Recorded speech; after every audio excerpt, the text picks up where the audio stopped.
इसलिए आपसे कहना चाहेंगे हम कि लाखों खर्च करके आप सिर्फ दिखावे के लिए, मोटिवेशन के लिए आप किसी को बुलाते हो ना, महाराज इसको बुला लो, उसको बुला लो, इस सेलिब्रिटी को बुलाओ, उसको बुलाओ, बुलाते हैं ना।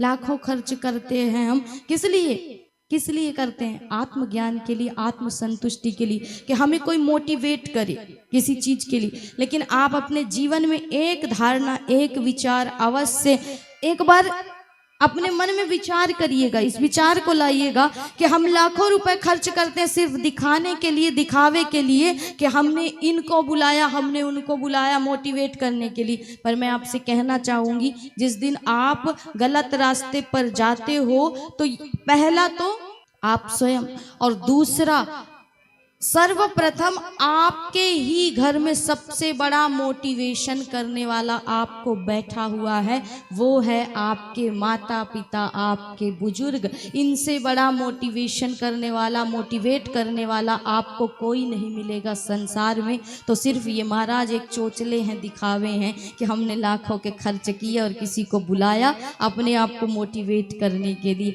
आपसे बड़ा, अपने आप से बड़ा कोई योद्धा नहीं है जो आपको हरा सके। यदि आपके अंदर क्षमता है, योग्यता है, आपके माता पिता के संस्कारों पर आप चल रहे हो, तो महाराज संसार में कोई भी ऐसा योद्धा नहीं जो आपको हरा सके। अगर आपके अंदर अपने आप को जानने की क्षमता है, योग्यता, इसलिए संसार में नहीं भटकिए, अपने घर में ही वो हीरा है, वो माता पिता हैं, जिनसे बड़ा संसार में आपको कोई भी सुधार नहीं सकता है महाराज। कोई भी आत्मज्ञान का बोध नहीं करा सकता है। तो चाहे वो हम हो, चाहे हमसे बड़े हो, चाहे हमसे छोटे हो, सबको अपने जीवन में धारणा रखनी है कि मेरे घर में ही मुझे सबसे बड़ा मोटिवेट करने वाला बैठा हुआ है, मुझे बाहर जाने की कोई आवश्यकता नहीं है, क्योंकि माता पिता से बढ़ कर के कोई नहीं होता। कहा जाता है ना, बुजुर्गों के बाल